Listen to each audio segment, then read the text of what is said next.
بسم اللہ الرحمن الرحیم۔ ہماری ہر وہ بچی جو کالجوں میں پڑھتی ہے اور نہیں سمجھتی بہت سی نزاکتوں کو،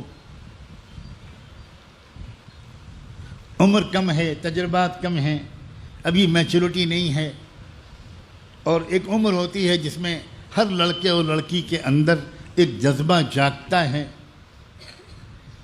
کہ باقی سب تو مشترک محبتیں ہیں، کوئی ایک شخص ایسا ہو جو صرف میرا ہو۔ یہ انسان کی فطرت میں داخل ہے۔ اسی لیے عام طور پر 15، 16، 17 سال کے نوجوان لڑکوں اور لڑکیوں سے یہ غلطی ہوتی ہے۔ لاکھوں میں کوئی ایک آدھ ہوگا یا کروڑوں میں کہ جو اس عمر سے پاک صاف گزرتا ہوگا، اس زمانے میں خاص طور پر۔ میں ایسے ہی تمام نوجوان بچوں اور بچیوں سے ایک بات کہنا چاہتا ہوں۔ تم پریشان ہوگے کہ ہم سے تو بڑا گناہ ہو گیا۔ اے نوجوان بچوں جو یہاں موجود ہو، دنیا میں نہ جانے کہاں کہاں لوگ اس وقت بھی سن رہے ہوں گے اور آئندہ بھی سنیں گے، تمہیں اپنی پرانی غلطیاں یاد آ رہی ہوں گی۔ اکثر ایسا ہوتا ہے کہ نوجوانی میں جو غلطیاں ہوتی ہیں ان کی یاد کر کر کے انسان زندگی بھر شرمندہ رہتا ہے۔ میں ایسے تمام نوجوان بچوں اور بچیوں سے جن سے یہ غلطیاں ہوتی ہیں، ایک بات ان کے دل میں امید کا چراغ روشن کرنے کے لیے کہنا چاہتا ہوں۔ بات الٹی ہے۔ دو طرح کے انسان ہوتے ہیں۔ کچھ وہ انسان ہوتے ہیں جن کے اندر محبت کا جذبہ ہی نہیں ہوتا، سپاٹ قسم کے انسان، سوکھے، ڈرائی فروٹ سے بھی زیادہ سوکھے۔ انہیں کسی سے محبت نہیں ہوتی۔ قانونی رشتہ ہوتا ہے، نہ ماں سے محبت، نہ باپ سے محبت، نہ بیوی سے محبت، نہ بھائی سے محبت، نہ بہن سے محبت۔ قانونی رشتہ ہوتا ہے۔ میرے ساتھ بھی ایسے کچھ لوگ رہتے ہیں اور میری اصلاح الحمدللہ وہ کرتے رہتے ہیں۔ ایسے بھی کچھ لوگ ہوتے ہیں۔ اصلاح و تربیت کے عظیم ماہر علماء نے یہ بات لکھی ہے کہ ایسے لوگ جیسے خود آپس میں مخلوق سے محبت نہیں کرتے، ایسے لوگ خالق سے محبت سے بھی محروم رہ جاتے۔ ان کے اندر کوئی محبت نہیں پیدا ہوتی۔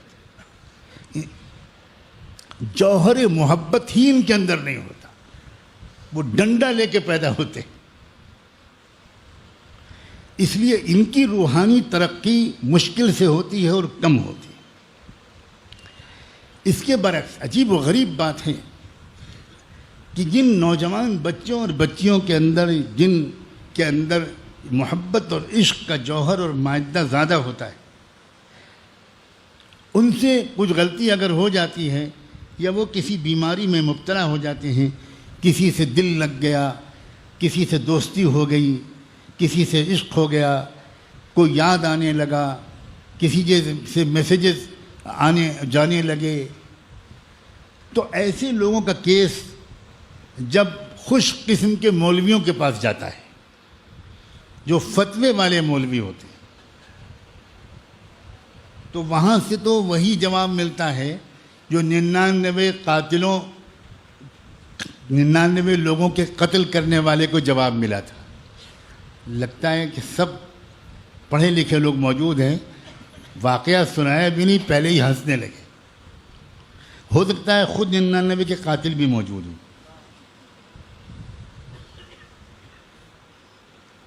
70 چوہے کھا کے، میں نے نہیں کہا بھائی، آپ نے کہا۔ میں نے تو آدھی جملہ کہا تھا، اس لیے کہ میں آگے بات کرنے سے ڈر رہا ہوں۔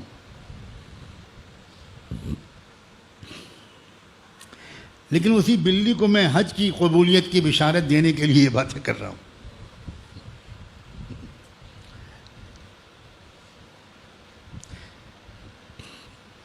اگر وہ خشک مولوی کے پاس پہنچ گیا، ایسا کوئی نوجوان لڑکا، ایسی کوئی نوجوان بچی، اور اس کے والدین شکایت لے کر پہنچے، اس کے گھر کے لوگ پہنچے، تو بھئی یہ کیا ہو رہا ہے، اس لڑکی کو سمجھائیے، یہ دوستی کر رہی ہے، کالج کے لڑکوں کے ساتھ دوستی کر رہی ہے، ہم نے اپنی آنکھوں سے دیکھا ہے کہ یہ ان کے ساتھ گھومتی ہے، اس کے موبائل کو ہم نے پکڑا ہے، اس میں یہ میسیجز ہیں۔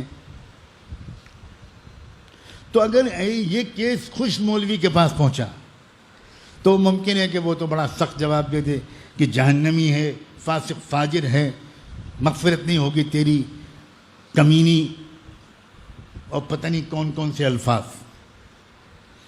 لیکن یاد رکھنا، اگر یہ کیس پہنچ گیا کسی اللہ والے کے پاس، اگر یہ کیس پہنچ گیا کسی مصلح کے پاس، اگر پہنچ گیا کسی واقعی تربیت کے ماہر کے پاس، تو جانتے ہو وہ کیا کہے گا؟ وہ یہ کہے گا کہ میں تو ایسے ہی جوہر کی تلاش میں بیٹھا تھا۔ اور وہ اس نوجوان لڑکے اور لڑکی کو سمجھائے گا کہ میرے عزیز بیٹے، میرے جگر کے ٹکڑے،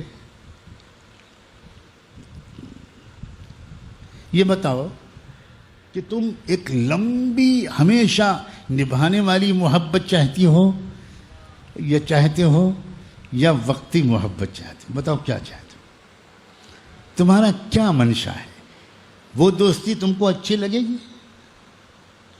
جو صبح تم سے دوستی کرے وہ دوست تم کو اچھا لگے گا؟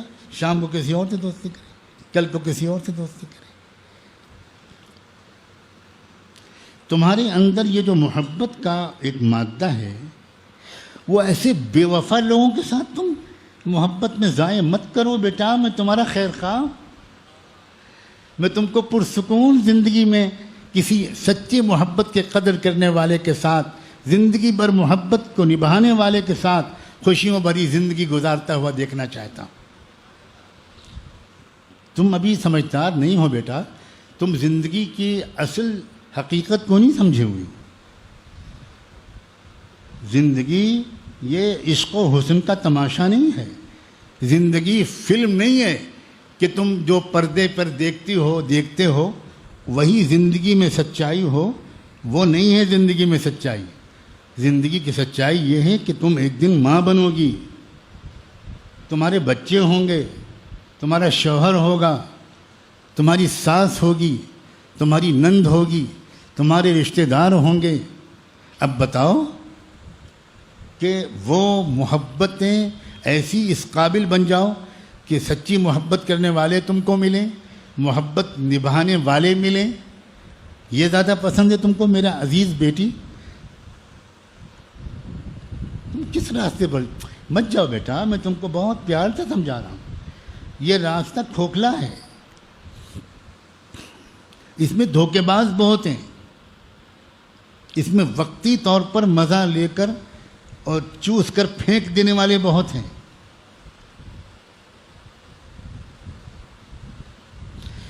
سوچو کل کو تمہاری شادی ہوگی اور جس لڑکے کے ساتھ شادی ہوگی تمہارے دل میں ہر وقت خیال رہے گا کہ جس طرح میں گھومتی تھی کچھ لڑکوں کے ساتھ اور وہ لڑکے میرے ساتھ گھومتے تھے، تو اسی طرح میرا یہ شوہر، اس کی بھی کچھ شادی سے پہلے کچھ افیئر تو رہا ہوگا، کچھ نہ کچھ لڑکیوں سے اس کا تعلق تو ہوگا۔ اب وہ چھپ چھپ کر موبائل بھی چیک کرے گی اپنے شوہر کا۔ شک کی بنیاد پر تمہارے درمیان زندگی بھر ایک شک کا کانٹا لٹکا رہے گا۔ بیٹا یہ غلطی مت کرو، تھوڑی دن انتظار کرو اور اپنے رب سے دعائیں مانگا کرو، اے اللہ مجھ سے بہت سچی محبت کرنے والا کوئی پاک دامن جیون ساتھی مجھے عطا کر دیجیے، زندگی بھر وفا کے ساتھ نبھانے والا ساتھی ادا کر دیجیے۔ تھوڑی دیر انتظار کریں اور اپنے دل کو ادھر سے ہٹاؤ۔ اور تمہارے اندر محبت کا جذبہ ہے بیٹی، میں جانتا ہوں، اور اے نوجوان بیٹے میرے عزیز، تمہارے اندر محبت کا جذبہ ہے۔ اب میں تم کو بتاتا ہوں کس سے کرو محبت۔ سب سے پہلے یہ بتاؤ کہ تم نے اپنی ماں سے محبت کی ہے؟ کبھی محبت سے دیکھا ہے؟ کبھی ماں کو میسج بھیجا ہے کہ موم آئی miss you, I love you? ماں کو کیوں نہیں بھیجتی تم؟ جس محبت سے ماں نے تم کو پالا سوچو تم اس ماں سے محبت نہیں کرتے جو باپ تمہارے لیے گرمی سردی میں اتنی روزی کمانے کی محنت کرتا ہے، اس سے محبت نہیں کرتے۔ اور آگے بڑھو بیٹا، ایک شخصیت اور ہے، نام لوں، وہ شخصیت ہے محمد الرسول اللہ۔ محبت کرو اس سے، محبت کرو بیٹا۔ یہ رسول اللہ کی سیرت کی کتابیں میں تم کو دے رہا ہوں، ذرا حضور کے بارے میں پڑھو پڑھو، تم کو خود محبت ہوگی بیٹا۔ تمہارے اندر محبت کا مادہ ہے اور یہ محبت کے لائق ہستی ہیں، مجھے کچھ کہنے کی ضرورت نہیں، تمہارا کنیکشن ان سے ہو جائے گا، تمہیں خود ان سے محبت ہو جائے گی، اور جب ان سے محبت ہو جائے گی ناپاک محبتیں تم خود چھوڑ دو۔ نوجوانوں سے محبت کرنا چاہتی ہو؟ میں تم کو نوجوانوں سے متعارف کراؤں۔ یہ دیکھو یہ کتاب، اس کا یہ باب پڑھو، اس میں جنت کے نوجوانوں کے سردار سیدنا حسن کا تعارف ہے، ان سے محبت کرو، سیدنا حسین سے محبت کرو، مصعب ابن عمیر سے محبت کرو، محبت اللہ سے کرو۔ اللہ اکبر، وہ حسن کا خالق ہے، اس سے محبت کرو۔ کیا پیارا اللہ ہے۔ مجھے یقین ہے کہ کوئی نیک دلی کے ساتھ اپنے امت کے ان عزیز نوجوان بچوں اور بچیوں کو اس پیار سے سمجھائے گا تو مجھے لگتا ہے پوری بات بھی کہنی نہیں پڑے گی، اور اس نوجوان لڑکے اور لڑکی کی آنکھوں سے آنسوؤں کا سیلاب پھوٹ پڑے گا۔